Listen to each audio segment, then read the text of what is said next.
من اطاع اللہ ورسولہ فقد رشد واہتدى ومن عصى اللہ ورسولہ فقد ضل وغوى. اعوذ باللہ من الشیطان الرجیم. بسم اللہ الرحمن الرحیم.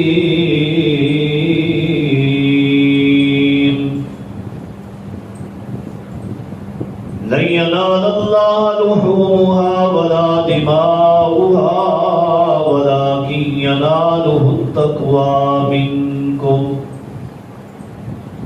وقال اللہ تبارک وتعالی فی مقام آخر وما آتاكم الرسول فخذوه وما نهاكم عنه فانتهوا واتقوا الله. مختصر حمد و ثنا و درود و سلام کے بعد میں دعا گو ہوں کہ اللہ رب کریم مجھے حق گوئی کی توفیق عطا فرمائے. اللہ رب کریم سے التجا ہے رب کائنات مجھے اور آپ جمیع ساتھیوں کو دین حق کی فہم اور اس پر عمل پیرا ہونے کی توفیق عطا فرمائے. پیارے پیغمبر جناب محمد رسول اللہ صلی اللہ علیہ وسلم کی ایک حدیث جسے امام بخاری، امام مسلم رحمہم اللہ اور ان کے علاوہ دیگر کئی ایک محدثین نے نقل کیا ہے کہ ایک مرتبہ رسول اکرم صلی اللہ علیہ وسلم نے عید الاضحیٰ کے دن خطبہ ارشاد فرمایا اور آپ نے اپنے خطبے میں فرمایا ان اول ما نبدأ به فی یومنا ھذا نصلی ثم نرجع فننحر من فعله فقد اصاب سنتنا ومن ذبح قبل ليس له من النسك شيء او کما قال صلی اللہ علیہ وسلم. رسول اللہ صلی اللہ علیہ وسلم نے ارشاد فرمایا ان اول ما نبدأ به فی یومنا ھذا نصلی ثم نرجع فننحر. آج کا جو دن ہے، آج کے دن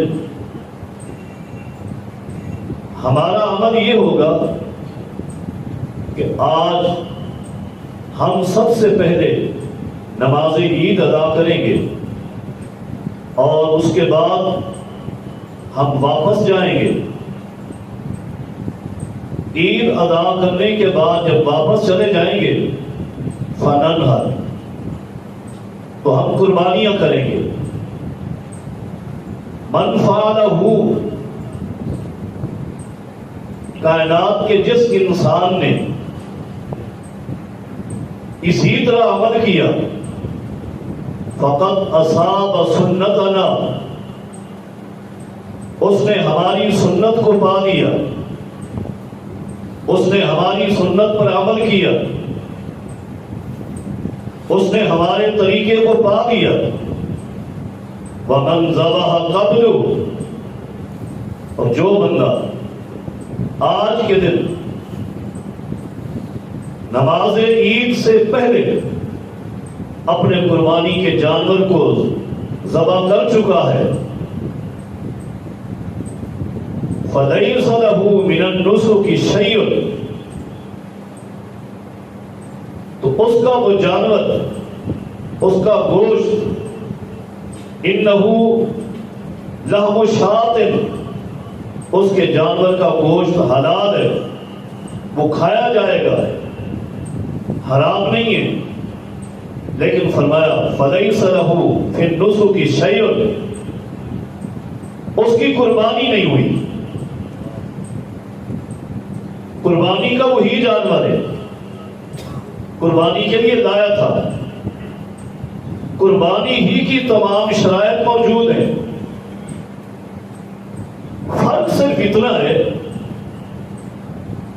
ہم نے پہلے نماز پڑھی، نماز کے بعد اب جانور ذبح کریں گے، ہمارا جانور قربانی کا جانور ہے، اور ہمارے جس بھی ساتھی نے آج کے دن نماز عید کی ادائیگی سے پہلے اپنا جانور ذبح کر لیا، اس کا جانور حلال تو ہے، اس کا گوشت تو کھایا جائے گا، لیکن قربانی کا جانور ہوتے ہوئے بھی اس کی قربانی نہیں ہوگی۔ اس کو چاہیے فَلْيَذْبَحْ مَكَانَهَا أُخْرَى، اور جانور لائے، اس کی قربانی کرے، اس کی قربانی نہیں ہے۔ حضرات، آج بھی مسلمانوں میں کچھ نظریات ایسے، کچھ فکر ایسی، مثلا ایک فکر ایسی، ایک نظریہ ایسا ہے، ایک عقیدہ ایسا ہے کہ 10 ذی الحجہ کو سب سے پہلے جانور کو قربان کرنا ہے اور اس کے بعد نماز عید ادا کرنی۔ ایک نظریہ اس سے الٹ ہے کہ 10 ذی الحجہ کو سب سے پہلے نماز عید ادا کرنی ہے اور اس کے بعد جانور قربان کرنا ہے۔ ایک نظریہ اور ہے، اور وہ نظریہ یہ ہے کہ ہمارے ہاں چونکہ گاؤں میں، دیہات میں نماز عید ادا کرنا لازمی اور ضروری نہیں ہے، اس لیے ہم یہ کہتے ہیں اگر گاؤں میں رہتے ہوئے، دیہات میں رہتے ہوئے کسی مسلمان نے صبح صادق کے بعد اپنے جانور کو، قربانی کے جانور کو ذبح کر دیا تو اس کی قربانی بھی ٹھیک ہے۔ اور ساتھ یہ بھی کہتے ہیں اگر شہر کے کسی بندے کو یہ چاہت ہو، اس کا شوق ہو، اس کا جذبہ ہو کہ میرا جانور بہت جلدی ذبح ہو جائے، گوشت جلدی آ جائے، گھر میں بھی جلدی پکے، غربا مساکین کو بھی جلدی مل جائے، تو وہ بھی اپنے جانور کو گاؤں میں، دیہات میں بھیج سکتا ہے۔ خود اگرچہ وہ شہر میں ہے، وہ عید پڑھے گا، پڑھتا رہے، لیکن اس کا کوئی دوست، اس کا کوئی رشتہ دار گاؤں میں، دیہات میں اس کے جانور کو، قربانی کے جانور کو ذبح کر کے اس کا گوشت بنا کر اس کے پاس بھیج سکتا ہے، چاہے وہ گوشت اس کی نماز عید ادا کرنے سے پہلے بھی پہنچ جائے۔ یہ نظریات ہیں۔ اللہ کے رسول صلی اللہ علیہ وسلم کیا فرماتے ہیں؟ ہمارا طریقہ، ہماری سنت کیا ہے؟ سب سے پہلے نماز عید اور اس کے بعد جانور کا قربان کرنا۔ یہی بس نہیں، بلکہ اللہ کے پیارے حبیب صلی اللہ علیہ وسلم جب یہ بات بیان کر چکے، جب یہ خطبہ دے چکے، خطبے کے اختتام پر ایک صحابی رسول کھڑے ہوئے جن کا نام ہے براء ابن عازب رضی اللہ عنہ۔ عرض کی اللہ کے رسول، ان خالی، میرا خالو، میرے ایک خالو ہے، وہ تو نماز عید ادا کرنے سے پہلے اپنے قربانی کے جانور کو ذبح کر چکے ہیں۔ اور وجہ کیا ہے؟ وجہ جب میں نے ان سے پوچھی تو وہ کہتے ہیں انی عجلت نسکی لأطعم اہلی و اہل داری و جیرانی۔ آج میں نے نماز عید سے پہلے اپنے جانور کو، قربانی کے جانور کو اس لیے ذبح کیا لأطعم اہلی، تاکہ سب سے پہلے میرے گھر والے قربانی کا گوشت کھائیں اور قریبی رشتہ دار کھائیں، وجیرانی دوسرے پڑوسی جو مسکین اور غریب ہیں ان سب کے گھروں میں سب سے پہلے اگر کسی کی قربانی کا گوشت پہنچے تو میرا ہو. یہ ایک جذبہ ہے، یہ شوق ہے. غرباء اور مساکین کو سب سے پہلے قربانی کا گوشت اگر کسی گھر سے ملے تو میرے گھر سے ملے. اللہ کے رسول صلی اللہ علیہ وسلم نے اپنے صحابی کے جذبے کی قدر کرتے ہوئے یہ نہیں فرمایا ٹھیک ہے آپ نے کر دیا، آپ نے کر دیا ٹھیک ہے، آپ کا جذبہ تھا، شوق تھا، طریقہ تو ہمارا یہ تھا، لیکن چونکہ آپ کا اخلاص ہے، آپ کا جذبہ ہے، آپ کا شوق ہے، آپ کی قربانی ہو گئی. نہیں، فرمایا شاتو کا شات لحمن، آپ نے جو جانور قربان کیا ہے، جو گوشت آپ کے گھر موجود ہے، وہ گوشت حلال ہے، پاکیزہ ہے، آپ اس کو کھائیں، لیکن مت سمجھنا کہ آپ کی قربانی ہو گئی ہے. جائیے اور قربانی کا بکرا لائیں، فذبح مکانہا، اور اس کو ذبح کریں. جب تک وہ ذبح نہیں کریں گے آپ کی قربانی نہیں ہوگی. حضرات، صحابی رسول کا جذبہ ہے، صحابی رسول کا، وہ صحابہ کرام جو اللہ کے رسول صلی اللہ علیہ وسلم سے پہلے علم حاصل کرتے تھے، بعد میں عمل کرتے تھے.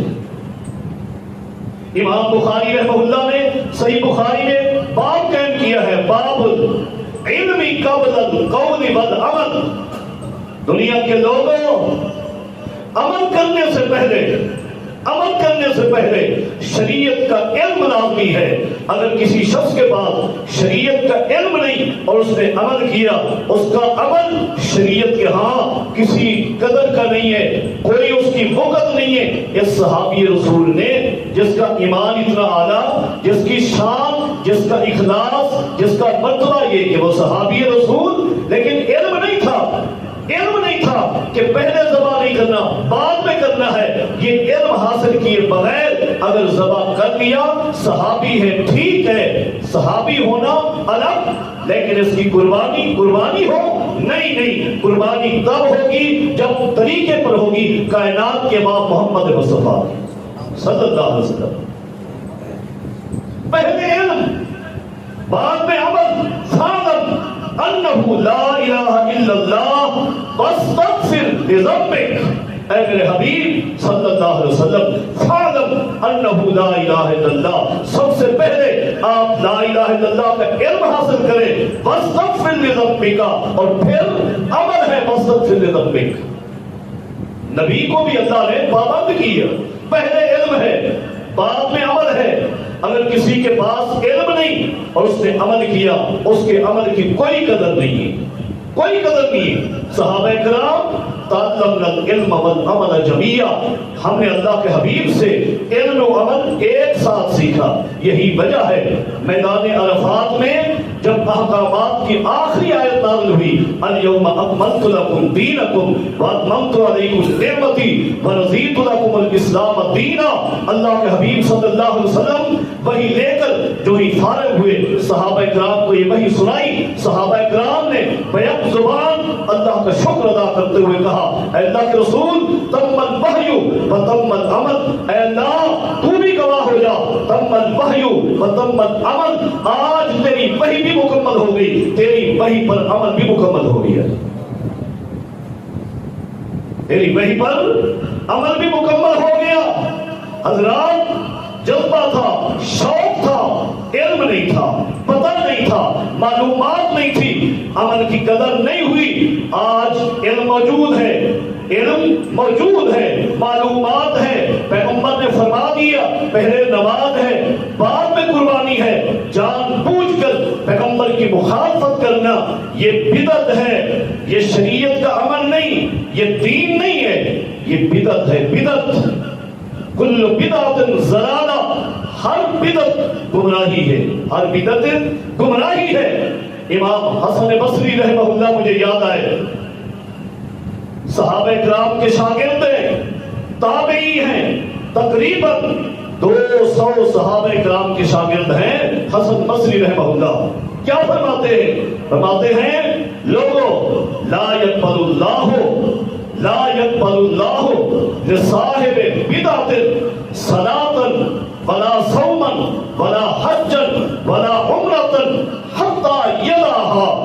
صاحب بدعت انسان نمازیں پڑھے، روزے رکھے، حج کرے، عمرے کرے، ایک بھی عمل اللہ نے قبول نہیں کرنا حتی یدعها. شرط یہ ہے کہ جب تک اس نے بدعت کو ترک نہ کیا. بدعت سے توبہ کرے گا اللہ نیکی کو قبول کرے گا، ورنہ دن و رات ایک کرتے محنت کرتا رہے، ساری رات تہجد پڑھے، دن کو روزے سے رہے، ہر سال حج کرے، بارہا عمرے کرے، 5 نمازوں کا پابند ہو، تسبیحات ہوں، قرآن کریم کی تلاوتیں ہوں، سب کچھ ہے، اللہ رب کریم نے ایک بھی نیکی کو قبول نہیں کرنا اس لیے کہ یہ بدعت کی ہے، اس لیے کہ بدعت کی ہے. حضرات اس سے بھی خطرناک بات کی امام حسن بصری رحمہ اللہ نے ایک اور قول ہے ان کا. کیا فرماتے ہیں؟ فرماتے لوگوں صاحب بدعت لا یزداد اجتہادا صیاما ولا صوما الا ازداد من اللہ بعدا. جو انسان بدعتی ہے، دین میں اپنی مرضی کو داخل کرتا ہے، آباء و اجداد کی مرضی کو داخل کرتا ہے، اللہ کی وحی میں ملاوٹ کرنے والا شخص ایسا بدبخت ہے. لا یزداد اجتہادا صیاما ولا صلاۃ. جو ہی وہ نمازیں پڑھے گا، جو ہی روزے رکھے گا، نمازوں میں، روزوں میں، حج میں، عبادات میں جتنا بڑھتا چلا جائے گا الا ازداد من اللہ بعدا، اتنا ہی اپنے رب سے دور ہوتا چلا جائے گا. رب کا قرب چاہتے ہو، رب کا تقرب چاہتے ہو، ایک راستہ ہے اور وہ راستہ یہ ہے پیغمبر کے لائے ہوئے دین میں اپنی مرضی کو داخل نہ کرو، بدعات کو شامل نہ کرو. پیغمبر جو دین لائے اس کھرے دین پہ عمل کرو، کھرے دین پہ. اللہ کو ملاوٹ والے عمل کی کوئی ضرورت نہیں. لن ينال الله لحومها ولا دماؤها ولكن يناله التقوى منكم. اللہ کو تمہارا تقوی پسند ہے. تقوی کیا ہے؟ وما آتاكم الرسول فخذوه وما نهاكم عنه فانتهوا واتقوا الله. جو تمہیں رسول دے لے لو، جس سے تمہیں میرا رسول منع کرے رک جاؤ. واتقوا الله، یہی حقیقی تقوی ہے، یہ تقوی کی حقیقت ہے. حضرات اللہ کے رسول صلی اللہ علیہ وسلم نے اس صحابی سے کیا فرمایا؟ فَاصْبَحْ مَكَانَهَا أُخْرَىٰ. جاؤ دوسری بکری ذبح کرو. قربانی نہیں ہوئی، قربانی کرنا چاہتے ہو اور جانور ذبح کرنا پڑے گا. تھوڑی دیر کے بعد آئے، پھر آئے، کیا عرض کی؟ اللہ کے رسول صلی اللہ علیہ وسلم عندی اناق لبن وہی خیر من شاط لحم. میرے پاس ایک کھیری بکری ہے، ایک پٹھ ہے، ایک پٹھ ہے، 2 دانتا نہیں ہے. جو آپ نے شرط بتائی ہے مسنہ کی وہ نہیں ہے، کھیری ہے. لیکن سنیے وہی خیر من شاط لحم. عام طور پر جو گوشت کے لیے بکری استعمال کی جاتی ہے، کھیرا جو جانور بکری کا استعمال کیا جاتا ہے گوشت کے لیے، ان میں سے 2 بکریوں کے مقابلے میں اس کا گوشت ہے. اتنی موٹی ہے، اتنی رحیم شہیم ہے، اتنی میں نے تیار کی ہوئی ہے، کیا اس کی قربانی ہو جائے گی؟ نبی علیہ الصلوۃ والسلام فرماتے ہیں اذبح ولن تجزی عن احد بعدک. جا، آج میں تجھے حکم دیتا ہوں، جا تو سے ذبح کر دے، لیکن تیرے بعد کسی اور کو اجازت نہیں، کسی اور کو اجازت نہیں ہے. یہ ذبح کرنے کی اجازت اگر ملی ہے تو یہ آپ کو ملی ہے. حضرات دین اسلام ہے، یہ اللہ کی شریعت ہے. اس میں کوئی بھی عمل، وہ نماز ہو، وہ روزہ ہو، وہ حج ہو، وہ عمرہ ہو، زکوٰۃ ہو، قربانی ہو، صدقات و خیرات ہو، ایک بھی عمل جسے نیکی کہا جاتا ہے وہ عمل نیکی بنتا ہی اس وقت ہے جب وہ کائنات کے امام محمد مصطفیٰ کے طریقے پر ہو. سیدنا عبداللہ ابن عمر رضی اللہ عنہما تشریف فرما ہے، پہلو میں ایک شخص کھڑا ہے، اچانک اس شخص کو چھینک آ گئی، چھینک آئی. چھینک آنے کے بعد اس شخص نے پڑھا الحمدللہ والسلام علی رسول اللہ. چھینک آ جائے تو دعا سکھائی شریعت نے، اللہ کے رسول نے دعا کیا سکھائی؟ الحمدللہ پڑھیں. اس شخص نے پڑھا الحمدللہ والسلام علی رسول اللہ. سیدنا عبداللہ ابن عمر اپنی بات کو چھوڑ دیتے ہیں، اس نوجوان کی تو متوجہ ہوتے ہیں اور فرماتے ہیں انا اقول الحمدللہ والسلام علی رسول اللہ لیس ہکذا علمنا رسول اللہ.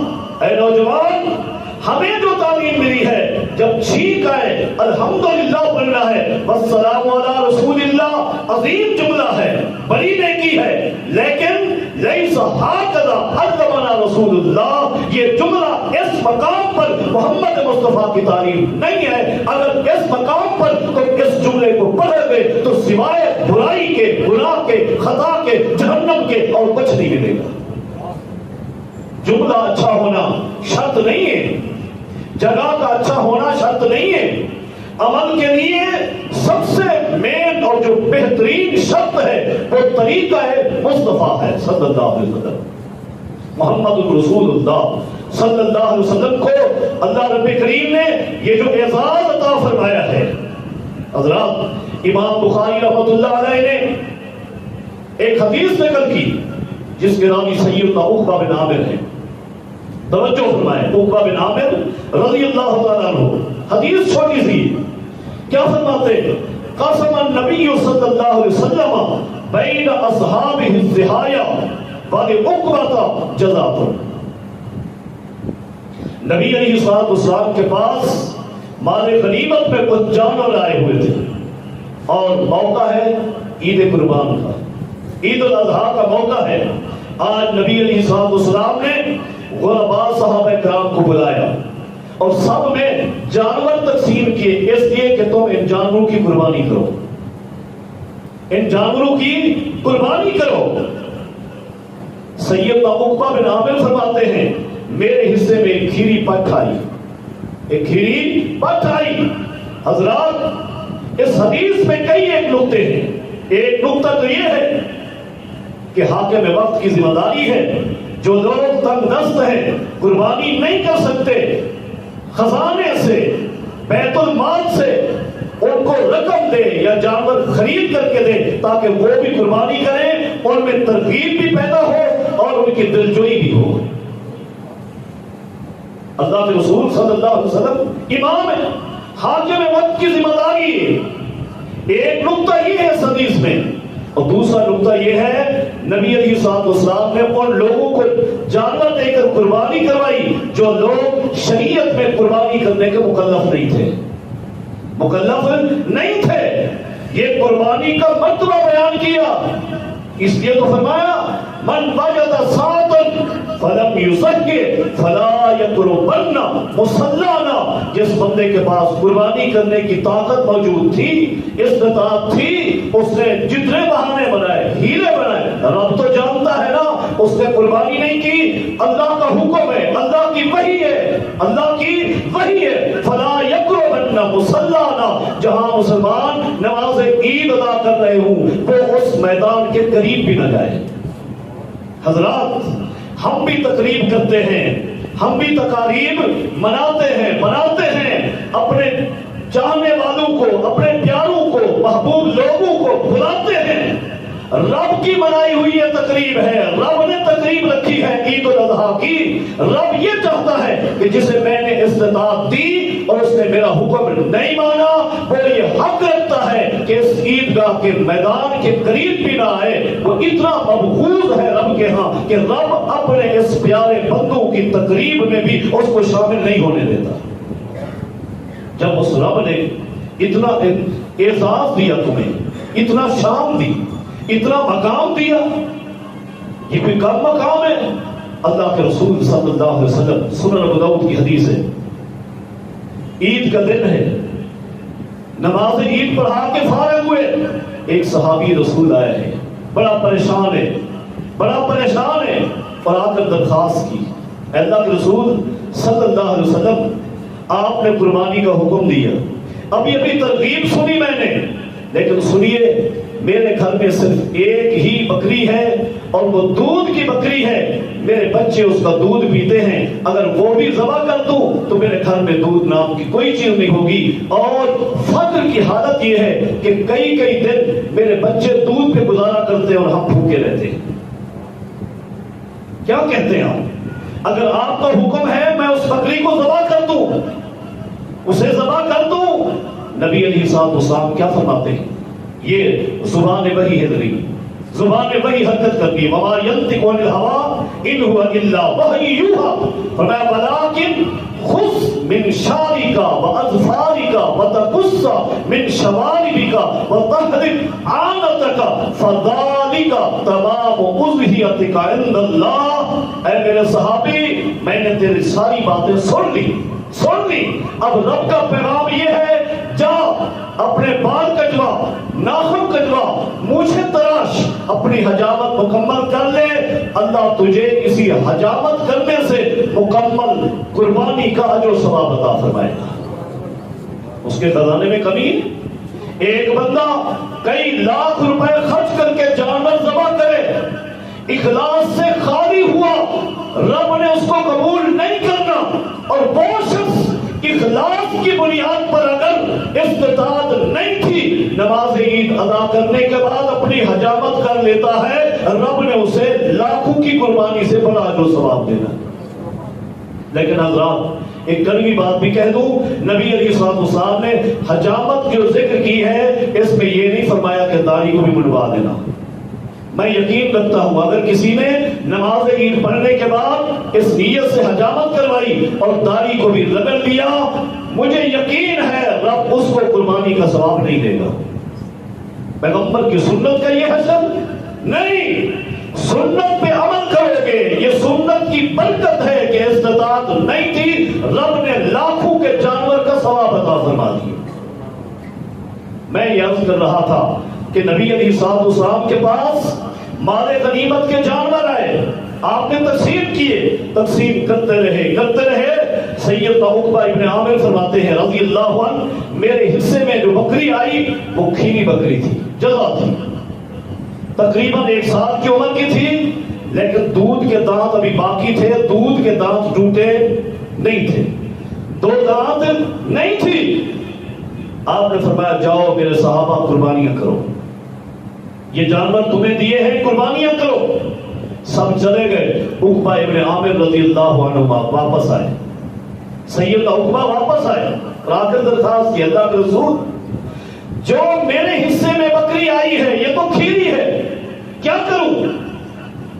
پتہ چلتا ہے یہ حکم بھی پہلے آ چکا تھا کہ لا تذبحوا الا مسنۃ، قربانی میں وہ جانور قربان کرنا ہے جو مسنہ ہو، اپنی مرضی سے نہیں آئے، یہ حکم عام ہے۔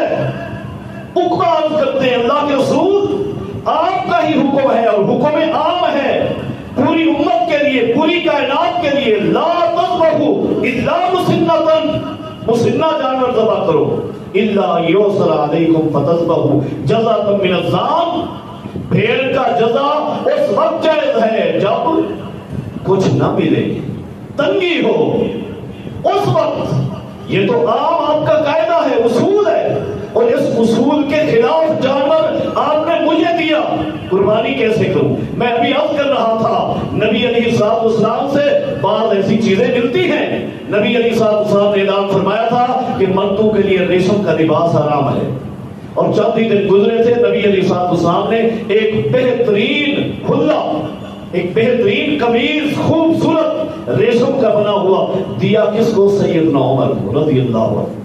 سیدنا عمر کے ہاتھ میں وہ اللہ ہے اور زارو قرار روتے ہوئے آئے ہیں، اللہ کے رسول صلی اللہ علیہ وسلم کبھی تو آپ نے فرمایا تھا انہ لباس من لا خلاق لہ، یہ تو ان لوگوں کا لباس ہے جن کا آخرت میں جنت میں کوئی حصہ نہیں، اور آپ نے یہ لباس مجھے پہنا دیا۔ آپ نے فرمایا عمر میں نے اس لیے نہیں دیا کہ آپ پہنے، میں نے اس لیے نہیں دیا کہ آپ پہنے، آپ اس سے اور فوائد بھی لے سکتے ہیں۔ تو سیدنا عمر رضی اللہ عنہ کے ایک بھائی مکہ میں رہتے تھے جو ابھی تک مشرک تھے، سیدنا عمر رضی اللہ عنہ نے ان کو تحفہ بھیج دیا۔ حضرات سیدنا عقبہ آئے رضی اللہ عنہ اور فرمایا میرے پاس جو اونٹنی یہ جو بکری ہے یہ جزا ہے، کھیلی ہے۔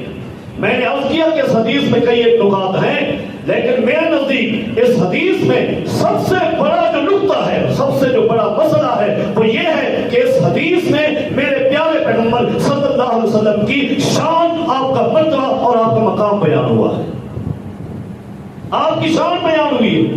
عمومی کہتا ہے شریعت کا یہ کھیلا جانور نہیں لگ سکتا، آپ نے مجھے دے دیا کیا کروں؟ نبی علیہ الصلوۃ والسلام نے صرف ایک جملہ کہا، ایک جملہ فرمایا ضحیہ بہا، عقبہ جاؤ ذبح کرو، عقبہ جاؤ ذبح کرو۔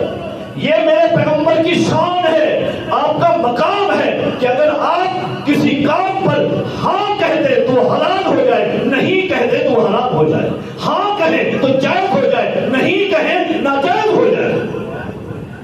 کہا نہیں تھا صحابی کو اے اللہ کے رسول آپ نے فرمایا حج کرو، کیا ہر سال حج کرنا پڑے گا؟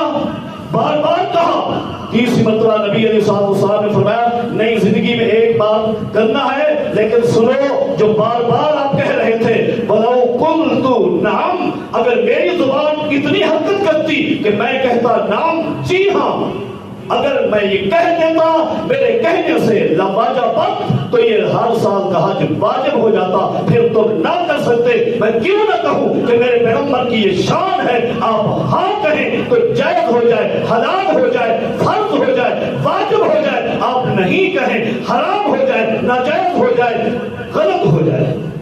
یہ شان ہے میرے پیغمبر کی، پوری امت کے لیے، پوری کائنات کے لیے قانون تھا اور ہے بھی کہ جزا کی قربانی نہیں ہے۔ پیغمبر نے اتنا کہہ دیا عقبہ ضحیہ بہا، جا تو قربانی کر۔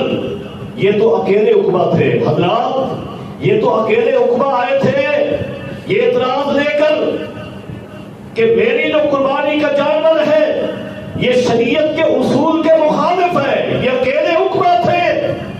اگر عقبہ کے ساتھ ابو بکر صدیق بھی آتے، عمر خطاب بھی آتے، علی مرتضیٰ بھی آتے، عثمان ذو النورین آتے، عشرہ مبشرہ آتے، بدر والے آتے، احد والے آتے، احزاب والے آتے، وہ بیت رضوان کے 1400 صحابہ آتے، میرے نبی کے تمام صحابہ ایک طرف آ کر یہ اعتراض پیش کرتے، اللہ کے حبیب شریعت کا اصول ہے یہ جانور قربان نہیں ہو سکتا۔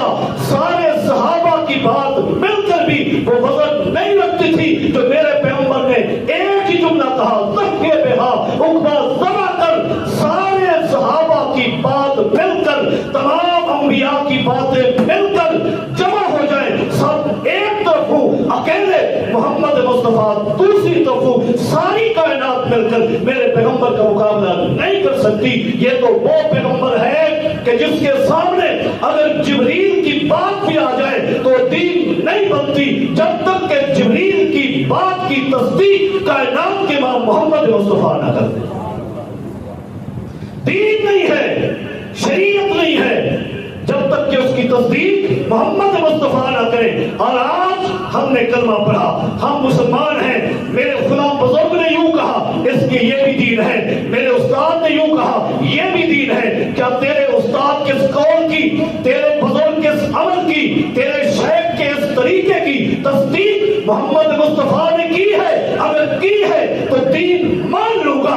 اگر محمد مصطفیٰ نے تیرے بزرگ، تیرے شیخ، تیرے امام، تیرے خطیب کے اس قول و فعل کی تصدیق نہیں کی تو تیرے امام کا، تیرے خطیب کا، تیرے مفتی کا وہ قول، اس کا عمل ردی کی ٹوکری میں پھینک دوں گا۔ عمل کروں گا تو محمد مصطفیٰ کے قول۔ دین وہ ہے، شریعت وہ ہے۔ دنیا کے کسی انسان کو یہ رب نے اتھارٹی نہیں دی کہ وہ جو کہتا جائے دین بنتا جائے۔ نہیں نہیں، یہ مقام ایک ہستی کو حاصل ہے اور وہ ہستی ہے کائنات کے امام محمد مصطفیٰ۔ آپ ہاں کہیں تو حلال ہو جائے، آپ نہیں کہیں تو حرام ہو جائے۔ یہ مقام آپ کا ہے، کائنات میں کسی اور کا یہ مقام نہیں ہے۔ حضرات بات آگے چلائیں۔ ایک اور چھوٹی سی حدیث، آپ حدیث جانتے ہیں، میں صرف آپ کو توجہ دلا رہا ہوں۔ نبی علیہ السلام نے قربانی کے جانوروں کی شرائط میں فرمایا. سید نانی فرماتے ہیں آمننا رسول اللہ صلی اللہ علیہ وسلم ان نستشرف العین والعذر. پیغمبر نے فرمایا جب جانور خریدنے جاؤ اس کی آنکھوں کو اچھی طرح دیکھنا, اس کے کانوں کو اچھی طرح دیکھنا. ایمانداری سے بتاؤ, آنکھ اگر کانی ہو, آنکھ اگر بھینگی ہو, کان کٹا ہوا ہو, دونوں کان بھی کٹے ہوئے ہوں, نہ اس کے گوشت میں کمی آتی ہے, اس کے گوشت میں کمی ایک ذرا برابر بھی نہیں آتی, بلکہ یہ دونوں وہ چیزیں ہیں جب قربانی کے جانور کو آپ ذبح کر دیں گے, کھال کے ساتھ کان اتار کے پھینک دیں گے, اور جب اس کے سر کو بنائیں گے تو آنکھیں نکال کے پھینک دیں گے. دونوں کی آپ کو ضرورت ہی نہیں ہے. آپ ایسے جانور کی قربانی نہیں کرتے. کیوں نہیں کرتے؟ اس لیے کہ میرے پیغمبر کا فرمان ہے اس کی قربانی نہیں ہوگی. ورنہ ایک جانور ہے وہ دبلا پتلا ہے, اس میں یہ عیب نہیں, اس کی قربانی کرتے ہو. دوسری طرف وہ جانور ہے جو بہترین خوبصورت ہے, موٹا تازہ ہے, کان تھوڑا سا کٹا ہے, آپ کہتے ہیں قربانی نہیں ہوگی. کیوں نہیں ہوگی؟ اس لیے کہ میرے پیغمبر نے فرمایا اس کی قربانی نہیں ہوگی. یہ شان ہے میرے پیغمبر کی, یہ سنت کا مقام ہے, یہ میرے پیغمبر کا مقام, آپ کی شان. کیا فرمایا؟ اربع لا تجوز فی الضحایا, فرمایا 4 قسم کے عیب ناک جو جانور ہیں وہ قربانی میں جائز نہیں. لنگڑا ہو, کانا ہو, اور مریض ہو, یا اتنا بوڑھا ہو کہ لگتا ہو کہ اس کی ہڈیوں میں اب گودا بھی نہیں ہوگا, یہ جائز نہیں ہے. اس لیے کہ اس میں عیب ہے, اس میں عیب ہے. کان کٹا ہوا ہے, یہ بھی عیب ہے. 2 دانت ٹوٹے ہوئے عیب ہے یا نہیں ہے؟ 2 دانت ٹوٹ گئے ہیں, ابھی ہوئے ہی نہیں, عیب ہے یا نہیں؟ عیب ہے. عیب ہے تیری نظر میں, عیب ہے میری نظر میں, عیب ہے تیری عقل میں, عیب ہے میری عقل میں. کون سا؟ 2 دانت کا ٹوٹا ہونا. لیکن میرے محمد مصطفیٰ نے فرمایا عیب نہیں ہے, یہ عیب نہیں ہے. عیب وہ ہے جس کو شریعت عیب کہے, وہ عیب نہیں جس کو میری اور آپ کی عقل عیب کہے. نہیں. اسی طرح یہ تو قربانی کی بات تھی. ایک ایک عمل, نماز سے لے کر حج تک, عمرہ تک, زکات تک, جتنے بھی نیک اعمال ہیں, ہر عمل میں طریقہ چلے گا کائنات کے امام محمد مصطفیٰ کا صلی اللہ علیہ وسلم. آپ کے طریقے سے ہٹ گئے, کسی نیکی کی, کسی کی محنت کی کوئی قدر نہیں, کوئی قیمت نہیں. اس انسان کی محنت کی قدر ہوگی, قیمت ہوگی اللہ کے ہاں جس کا ایک ایک عمل طریقے پر ہوگا کائنات کے امام محمد مصطفیٰ کے. ان رسول اللہ صلی اللہ علیہ وسلم هو المیزان الاکبر, کائنات کا سب سے بڑا میزان, ترازو اگر کوئی ہے تو محمد مصطفیٰ ہے صلی اللہ علیہ وسلم. علیہ تعرض الاشیاء خلقہ وصلاۃہ وصومہ, محمد مصطفیٰ کی زندگی پر کائنات کے ہر شخص کے اخلاق کو, نماز کو, روزے کو, حج کو, قربانی کو پیش کیا جائے گا. من وافقا, جس کی زندگی, جس کی سیرت محمد مصطفیٰ کی سیرت کے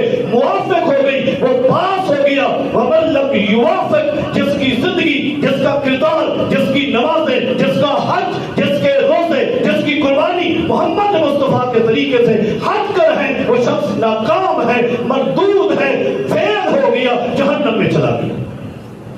اللہ پاک سے دعا ہے اللہ پاک ہمیں اپنی پوری زندگی کو کائنات کے امام جناب محمد مصطفیٰ صلی اللہ علیہ وسلم کے طریقے پر گزارنے کی توفیق عطا فرما دے. اقول قولی ھذا استغفر اللہ لی ولکم ولسائر المسلمین وآخر دعوایا الحمدللہ رب العالمین.